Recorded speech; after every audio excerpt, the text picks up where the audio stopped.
बिस्मिल्लाहिर्रहमानिर्रहीम। सबसे पहले तो मैं ये कहना चाहता हूँ लोड शेडिंग के ऊपर और मईशत के ऊपर आने से पहले कुछ बड़े ज़रूरी हक़ाइक़ हैं जो मैं आज आपको बताऊँगा, जो मेरे ज़राए से मुझे पता। उससे पहले लेकिन मैं जवाब देना चाहता हूँ उन लोगों को जो राना सनाउल्लाह को बड़ा एक दलेर आदमी के तौर पे पेश कर रहे हैं, क्योंकि उसने नहत्ते बच्चों पे, औरतों पे टेयर गैस चलाई, क्योंकि उसने लोगों को दरियाओं के रावी के पुल से नीचे धकेला, नहत्ते लोगों को, क्योंकि उसने चादर और चार दीवारी का पामाल किया। तो ये इसके लिए दिलेरी नहीं चाहिए, इसके लिए बेशर्मी चाहिए। और हमें मालूम है कि ये वो चीज़ इस हुकूमत में, जो नई हुकूमत हम पे मुसल्लत हुई है, वो वाफर मिकदार में मौजूद है और वो इस मामले में बड़े मुतमईन भी हैं। ये भी एक चीज़ है कि एक तरफ बेशर्मी भी वाफर मिकदार में है और दूसरी तरफ मुतमईन भी बड़े हैं कि ये मामलात ऐसे हैं कि उनको कोई परेशानी नहीं है नहत्ते बच्चों पे चलाने के लिए शेल्स या चादर और चार दीवारी को पामाल करने के लिए। बस मरीम नवाज़ को कुछ ना कहा जाए, उसके झूठों को कुछ ना कहा जाए, शहबाज शरीफ की करप्शन पे कुछ ना बोला जाए, मकसूद चपड़ासी का नाम ना लिया जाए। इस बारे में वो बड़े हसास हैं, बाकी किसी बारे में हसास नहीं। अब आ जाते हैं जी लोड शेडिंग की तरफ। तो ये जो कार्टून हुकूमत हम पे मुसल्लत की गई है, जिसके एक एक नमूना जिसका हर महकमे में बैठा है, इसके 4 नमूने इस वक्त तवानाई से मुंसलिक वजारतें चला रहे हैं, जिसके अंदर वज़ीर मुमलिकत भी शामिल हैं, जिसके अंदर वफाकी वज़रा भी शामिल हैं, और जो पीछे बैठे पसे पर्दा जो सामने नहीं आते लेकिन वजारतें चला रहे हैं। सूरत हाल कुछ ऐसी है कि बिजली की शॉर्टफॉल 10 साल के बाद 6500 मेगावाट पे पहुंच चुकी है। और उसकी वजह क्या है, मैं आपको वजह बताता हूँ। हबको, लालपीर और पाकजन पावर प्लांट बंद पड़े हैं, उनको पिछले 2-3 हफ्ते से ईंधन का उनके लिए बंदोबस्त नहीं किया गया। इंपोर्टेड कोयले पे चलने वाले प्लांट जो 1200 मेगावाट कैपेसिटी के हैं, वो सिर्फ 330 मेगावाट पे तमाम चल रहे हैं, जिसकी वजह से ये शॉर्टफॉल जो है वो मौजूद है। हमारे दौर में 3.5 साल में इस तरह की लोड शेडिंग दूर दूर तक कहीं नहीं, और कभी तसव्वुर भी नहीं हमने किया कि 8 से 10 पावर प्लांट या तो 25% कैपेसिटी पे चलेंगे या बंद पड़े होंगे क्योंकि उनके पास ईंधन मौजूद नहीं है। और ये कहते हैं हम कौम के पैसे बचा रहे हैं लोड शेडिंग करके, ये भी मंतक दी जाती है। तो मैं समझता हूँ कि अगर हमने इस हुकूमत से जल्दी जान ना छुड़ाई तो ये जिस तरह की लोड शेडिंग अगले महीनों में आने वाली है, वो ये कौम बर्दाश्त नहीं कर सकेगी। 8-8, 10-10 घंटे की लोड शेडिंग तो शहरों में शुरू हो गई है, कई देहातों में 17-17 घंटे की लोड शेडिंग का स्केड्यूल जो है वो जारी इस वक्त है। और जब मैं बात करता हूँ तवानाई में जो लोग मौजूद हैं, जो अफसरान हैं, क्योंकि ज़ाहिर है मैं वहाँ पर अरसा गुजारा है, मेरे ताल्लुकात हैं उनसे, तो वो कहते हैं कि कोई प्लान नहीं है कि इस लोड शेडिंग से कैसे डील करना है, कोई स्ट्रैटेजी नहीं है, कोई समझ भी नहीं है इस इशूज़ के बारे में। 4 लोग बैठे हैं और एक खिचड़ी बनी हुई है, कोई आपस में एक दूसरे से बात नहीं करता, कोई करता है तो दूसरा उसको मानता नहीं है, कोई ज़िम्मेदारी लेने को तैयार नहीं है।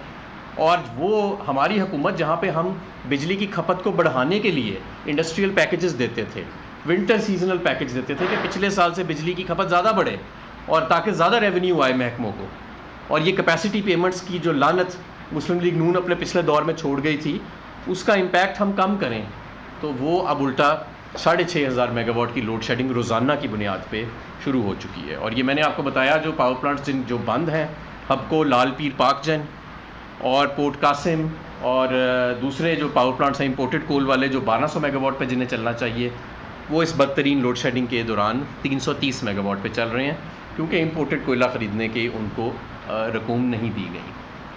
एक तरफ तो ये लोड शेडिंग का मामला है और रिकॉर्ड नाअहली है, दूसरी तरफ तेल और डीज़ल पे आ जाते हैं। आपको पता है 30 रुपये कीमत बढ़ाई गई, उसी दिन उससे चंद रोज़ पहले इंडिया में 25 रुपये कीमत कम की गई। क्यों? क्योंकि वो रूस से तेल ले रहे थे। मेरे ज़राए के मुताबिक पिछले हफ्ते पहली मरतबा इस इंपोर्टेड हुकूमत ने, जब हमने बार बार कहा, तो अपोजिशन के प्रेशर में आके पहला राब्ता रूस के साथ इन्होंने किया है सस्ता तेल लेने के लिए। ये पिछले चंद दिनों के अंदर पहला राब्ता, इससे पहले 1.5 माह सोते रहे, और जब हम कहते थे कि ये लें तो कहते थे जी कोई चीज़ ही ऐसी नहीं। जहाँ मैं मामला छोड़ के गया था वहीं के वहीं खड़े रहे, और अब 1.5 माह के बाद दोबारा सिफर से शुरू हो गए।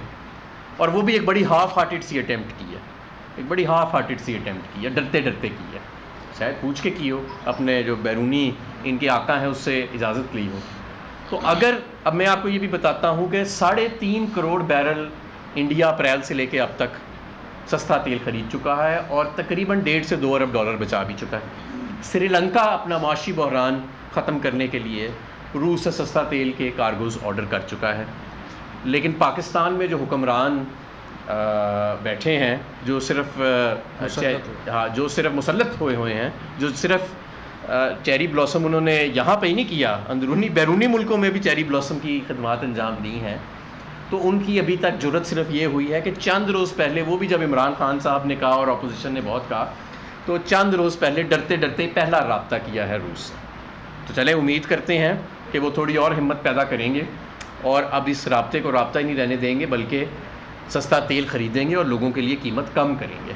क्योंकि अगर इन्होंने कीमत कम ना की और इसी तरह ये महंगा तेल ख़रीदते रहे और इसी तरह जिस तरह 22 रुपया हमारा कमज़ोर हो चुका है पिछले 45 दिनों में, तो 30 से 40 रुपये डीज़ल की कीमत इन्हें और बढ़ानी पड़ेगी आइंदा चंद दिनों के अंदर, अगर इन्होंने रूस से मामलात जल्दी तय ना किए।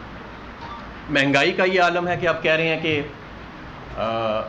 मज़ीद फ्यूल कॉस्ट एडजस्टमेंट बढ़ेगी, मज़ीद बिजली की कीमतें बढ़ानी पड़ेंगी। ज़रा बताएं ना क्यों? उस वजह से कि 2013 और 18 के दरमियान जो मुआहदे किए, नंबर 1 उसकी वजह से जो नून लीग ने महंगे मुआहदे किए, नंबर 2 महंगी तरीन LNG खरीदी। आपको याद होगा कहते थे जी ये LNG नहीं खरीदी इस हुकूमत ने, इसलिए लोड शेडिंग हो रही है। 4 कार्गो महंगे तरीन LNG के ख़रीद लिए पाकिस्तान की तारीख के अप्रैल में।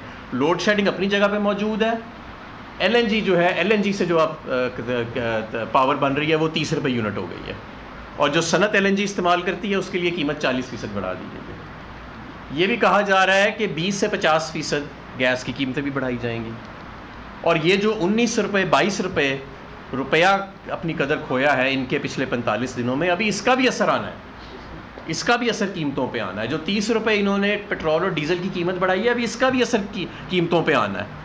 तो हमें ये लग रहा है कि जून जुलाई से शायद खुदा न खास्ता महंगाई की शरह जो अभी 13.5 पे है, इनके दौर में वो 20% पे जाने के इम्कानात, जिसका मतलब है कि ये मुल्क अफरा तफरी की तरफ चला जाएगा।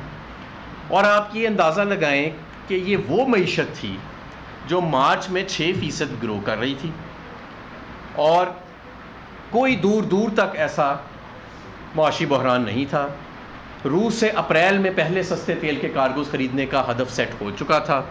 वज़ीर आज़म 2 इसके ऊपर मीटिंग्स चेयर कर चुके थे, ट्रांजैक्शन स्ट्रक्चर्स उनको प्रपोज़ कर दिए गए थे वज़ीर आज़म साहब को, और रूस से बाज़ाब्ता तकरीबन डेली की बुनियाद पर रब्ता चल रहा था। और ऐसी मईशत को जिसमें करंट अकाउंट डेफिसिट भी नीचे आ रहा था, सिर्फ $600 मिलियन रह गया था माहाना, वहाँ पे आज ये सूरत हाल है कि हम दिवालिया होने के करीब कर रहे हैं।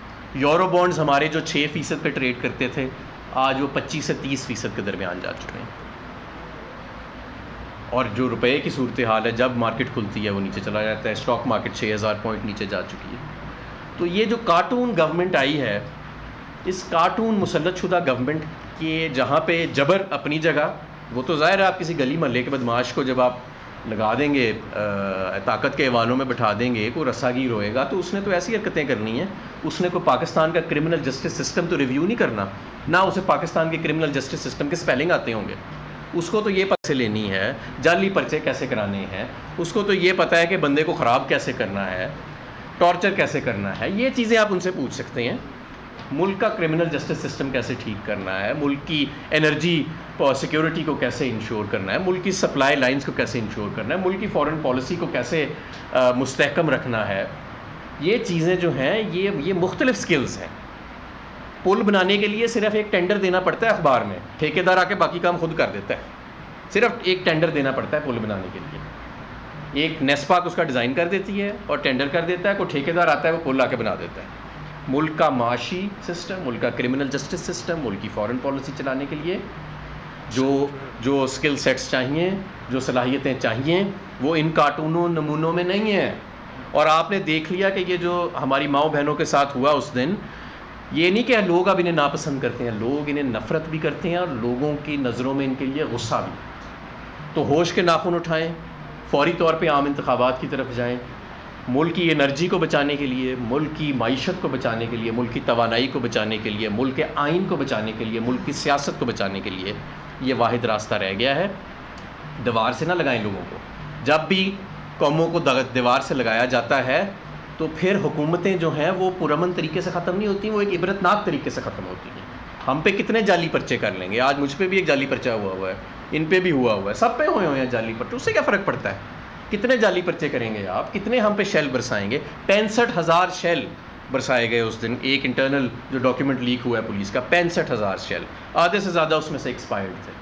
कुछ ऐसे शेल भी बरसाए गए, पुलिस हकाम बताते हैं, जो दहशतगर्दों के लिए इस्तेमाल किए जाते हैं, जो कि आपकी बॉडी से ऑक्सीजन सक कर लेते हैं, लॉन्ग टर्म उससे लंग्स का डैमेज होता है। इस तरह की भी चीज़ें हुई हैं।